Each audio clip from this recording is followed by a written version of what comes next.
Hi everyone, is everything alright? I hope so. Oi pessoal, tudo jóia com vocês? Vamos lá então dar início a mais uma aula de inglês. E hoje nós vamos corrigir aqui os exercícios passados em aulas anteriores sobre o gerund, certo? Essa forma do verbo que passa na verdade a ser um substantivo que nós estamos estudando, ou seja, esse fenômeno que é a colocação do ing após um verbo que vai alterar aí a sua forma, ele passa de um verbo a ser um substantivo e nós vamos utilizá-lo aí em algumas situações e no caso do exercício que eu passei para vocês em 3 situações específicas.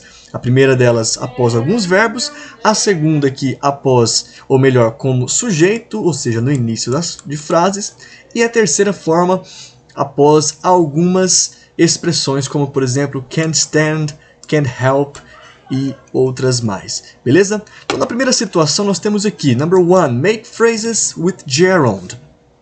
Construa, faça frases com gerund, certo?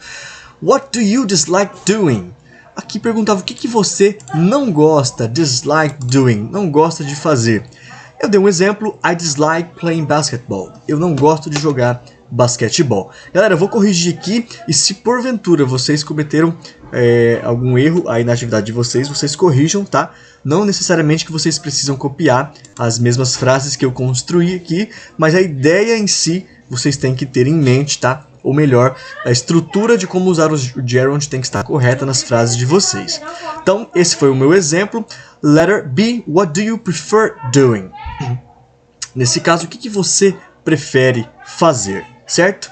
Doing aqui está com o ing, né? E a gente fala de gerund e parece que nós estamos falando assim, fazendo, né? Ficaria, o que você prefere fazendo? Não, tá meio estranho, né? Nós aprendemos que o ing em inglês, o gerund em inglês, ele é diferente do gerúndio em português. O gerúndio em português, aí sim, é o NDO, né? No final de verbos, fazendo, comendo, vivendo, sonhando, amando, servindo, por aí vai. Porém, em inglês, nós falamos do gerund enquanto uma construção que é o verbo, a base do verbo plus mais o ing no final desse verbo, certo? E ele vai assumir aqui uma função e ter um lugar específico dentro da frase. Nesse caso, nesse tipo de frase, nós temos o verbo principal, que é o verbo prefer, preferir, então o que você prefere, e logo após o verbo nós utilizamos o gerund aqui, certo? Mas no sentido de fazer mesmo. Se nós fôssemos traduzir literalmente, ficaria o que você prefere fazer, certo? So, I prefer cooking healthy food. So, eu prefiro cooking healthy food, cozinhar comida saudável, certo? Não fica eu prefiro cozinhando comida saudável, como eu acabei de explicar. So, I prefer cooking healthy food, certo? Letter C, what do you hate doing? Mesma coisa, nós temos o verbo principal, o que é o verbo hate, logo após a formação do gerund. What do you hate doing? The answer, I hate waking up early. I hate waking up early. Eu odeio acordar cedo. Certo? Eu odeio, novamente, após o verbo hate, após o verbo prefer em inglês, é necessário nós usarmos o gerund, seja lá em qual for o verbo aqui, né? No caso aqui nós temos o verbo doing, aqui eu coloquei o verbo waking up, é a mesma coisa, tá? É uma construção esse verbo, não, o up vem juntinho dele, mas aqui, ó, mesma coisa, o verbo wake mais o ing, perdão. So, I hate waking up. Mesma coisa o verbo studying aqui embaixo. What do you love doing? Então, o que você ama fazer? I love studying English. I love studying English. Eu amo estudar inglês. Certo, galera? Então, pessoal, eu não coloco, por exemplo, como eu vi aqui na atividade dos colegas que me enviaram, algo como I love to study English. Aí fica equivocado. Por que, teacher, que fica? Porque após o verbo love, ou seja, o verbo love pede após ele que haja um gerund, certo? Quando aparece o verbo love nesse caso aqui, então ele pede um gerund após ele, certo? So, I love studying English, ok? Mesma coisa que I hate to wake up Também não é a construção mais adequada. Após o verbo hate, eu uso aqui o gerund. Assim também o verbo prefer. Então, se você colocou um to aqui, por gentileza, corrija, tá? I prefer to cooking não fica adequado. Bacana? Number 2. Make sentences starting with gerund as subject, using the next word. Então, construa frases, crie frases que se iniciem com o gerúndio. Então, nesse caso, ele vai ser usado como sujeito, não mais após alguns verbos, tá? Sujeito a gente geralmente vem no início aqui da frase, usando os próximos verbos, né? Que são esses verbos aqui, tá? Então, eu dei como exemplo o verbo play. Playing video game is the best thing of the world. Então, jogar videogame é a melhor coisa do mundo, certo? Vou fazer o mesmo com os demais verbos aqui, iniciando então pelo verbo swim, tá? O verbo swim, como ele termina aqui em consoante, vogal, consoante, certo? Tem uma vogal aqui no meio, né, entre duas consoantes. Eu dobro aqui o M no final, então fica swimming, ok? Swimming in a river is not for everybody. So, swimming in a river is not for everybody. Então, nadar em um rio aqui não é para todo mundo. É isso que significa essa frase, tá? So, vamos pegar essa construção aqui. Is not for everybody. É muito simples. A gente faz a pergunta what aqui para o verbo, certo? No caso, o verbo to be. What? Ou seja, o que, né? Vamos lá, então. O que? What is not for everybody? O que não é para todo mundo? Nós temos a resposta swimming in a river, certo? Swimming in a river, ou seja, swimming aqui funciona como o sujeito, tá? Geralmente a gente utiliza isso aqui para descobrir o sujeito da oração, né? Faz uma perguntinha para o verbo, porque o sujeito da oração é é aquele que nós estamos falando algo sobre ele, né? Ou que ele está praticando determinada ação aí dentro da frase, está indicando que pratica determinada ação, nós chamamos ele de sujeito da oração. É quem pratica a ação dentro da frase ou a respeito de quem nós falamos dentro da frase, certo? Então, is not for everybody, o que não é para todo mundo? Swimming in a river, ok? Next one, listen to. Music is my favorite activity.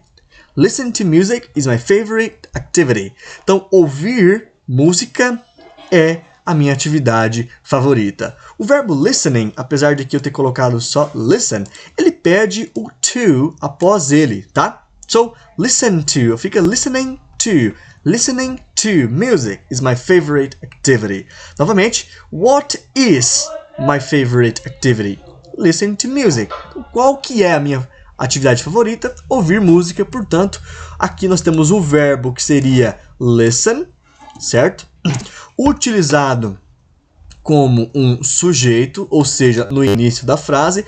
Quando nós utilizamos o verbo nesse caso, no início da frase, ele pede o gerund, certo? Por isso que nós colocamos o listen plus ing. Bacana? Listen to music is my favorite activity. Next one. Buy new clothes is what I really need. Comprar novas roupas é o que eu realmente preciso, ok?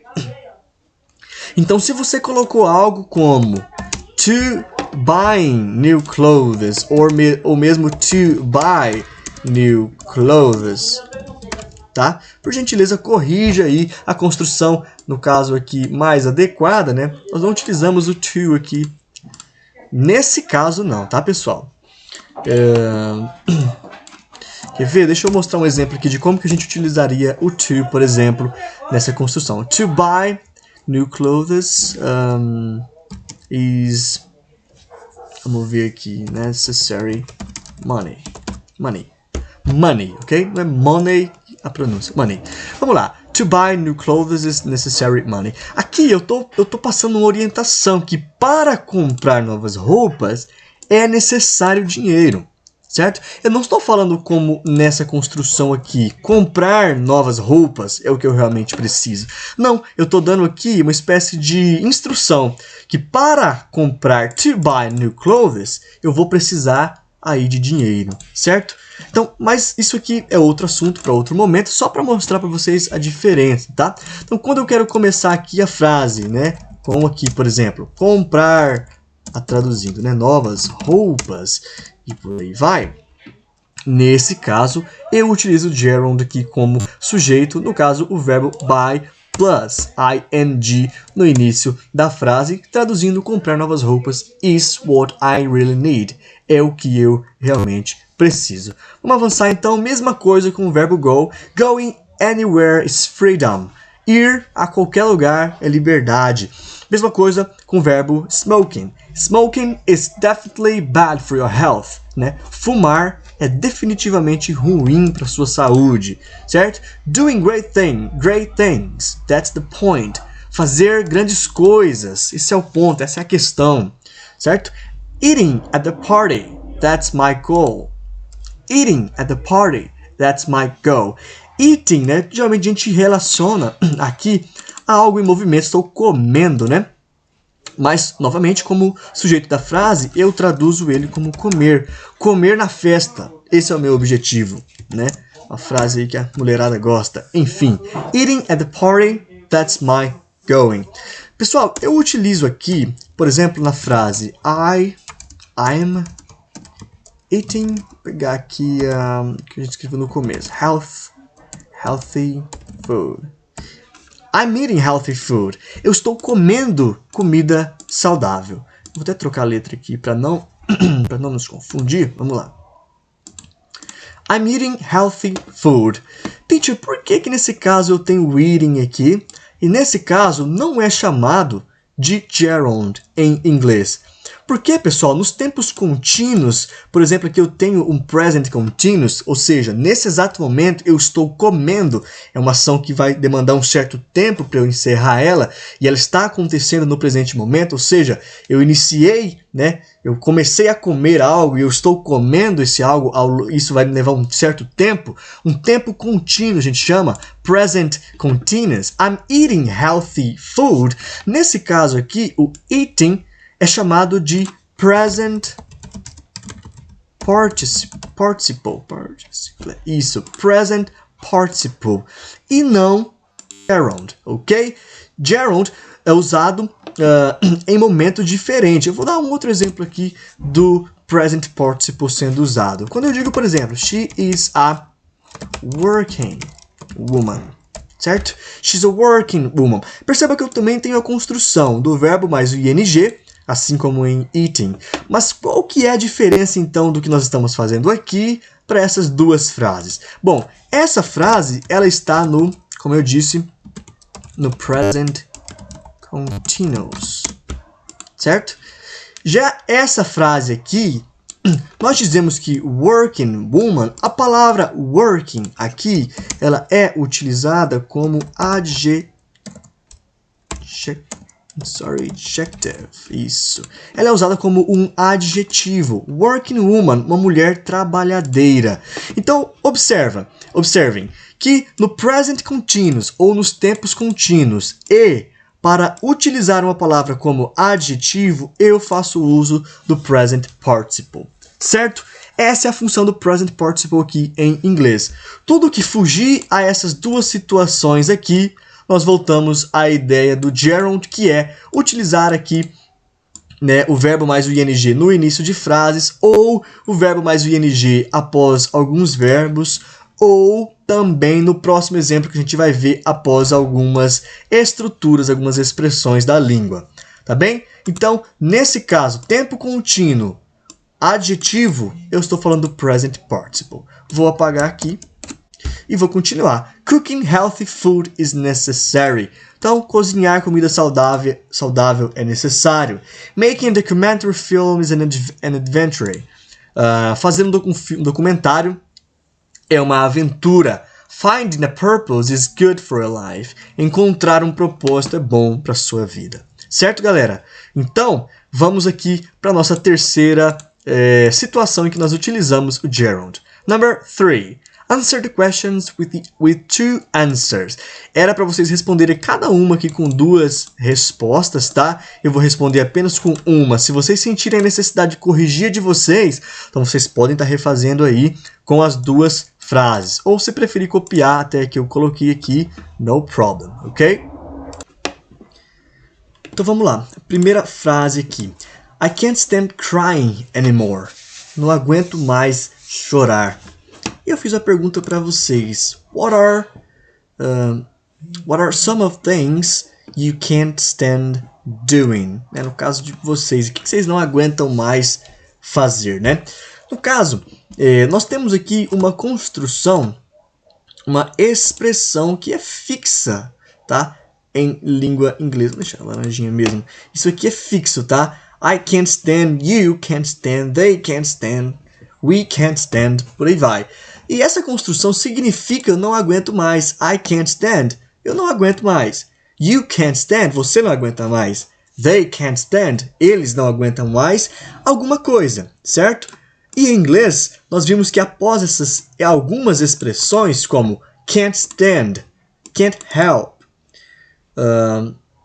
it's no use, or it's no worth, it's not worth. Após expressões como essas, nós utilizamos o gerund, né? O verbo mais o ing no final. Então, nesse caso aqui fica I can't stand crying anymore. Eu não aguento mais chorar, tá bem? I can't stand being poor, certo? Eu não aguento mais ser pobre, né? Uma frase aí recorrente. I can't stand being poor, certo, galera? A mesma ideia, após a estrutura aqui, a expressão que é fixa em inglês, can't stand, eu utilizei aqui o nosso famoso verbo to be, na sua forma, né, do infinitivo to, na forma be mesmo, né? Mais o ing, so I can't stand being poor, certo? Vamos lá para a próxima. I can't help jogging every morning. Não posso deixar de correr toda manhã. Can't help, apesar de help significar, né, socorro, ajuda. Nesse caso aqui, can't help significa não posso deixar de. É uma frase, é uma construção, tá, pessoal? É uma expressão. E apesar de não ter a tradução literal para nós, ela tem esse significado. Não posso deixar de. Então, I can't help, eu não posso deixar de. You can't help, você não pode deixar de. She can't help, ela não pode deixar de fazer alguma coisa. Nesse caso aqui, I can't help jogging every morning. Eu não posso deixar de correr jogging every morning. Novamente, após a expressão, temos aqui o gerund. How about you? E sobre você? E agora sobre você. What can you help doing? O que você não pode deixar de fazer? Eu coloquei uma frase aqui, já para deixar um lembrete para vocês. I can't help watching the English classes. I can't help watching the English classes. Ou seja, eu não posso deixar de assistir às aulas de inglês. Bacana? Então corrijam aí as atividades de vocês caso haja necessidade, tá bom? Next one. It's no use calling back to her. Não adianta. Essa estrutura, it's no use, significa não adianta. Não adianta o quê? Calling back. Ligar para ela, tá? Calling back. Ligar novamente, ligar de volta para ela. Certo? In your opinion, na sua opinião, it's no use.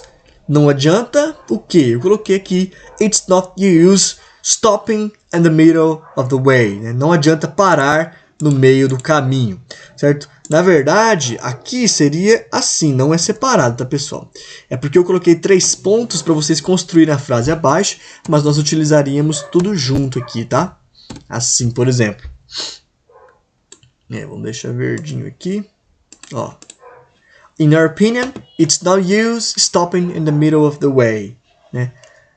Não adianta parar no meio do caminho. Bacana? Deixa eu só voltar aqui para ficar como estava o exercício. Próxima construção. It's not worth spending my time with you. It's not worth significa não vale a pena. Spending my time é gastar o meu tempo, passar o meu tempo com você. Certo? Na sua opinião, né? What, eu poderia ter colocado what it's not worth, né? O que não vale a pena? In your opinion, it's not worth, eu construí essa frase, paying attention in unnecessary things, né? Não vale a pena prestar atenção em coisas desnecessárias. Unnecessary things. Bacana? Pessoal, é isso então, a correção da nossa atividade. Acredito que essa é a última atividade que nós faremos aqui sobre o gerund, tá bem? Espero que tenha ficado claro que tenha ficado claro as explicações, né? Porque nós estamos na fase dos exercícios, mas vocês que acompanharam todas as aulas certinho, viu que eu passei aí atividades de leitura para vocês, alguns vídeos e posteriormente os exercícios para a gente pôr em prática o nosso aprendizado aqui, certo? Espero que tenham gostado da aula de hoje. Por enquanto é só. Bye, bye!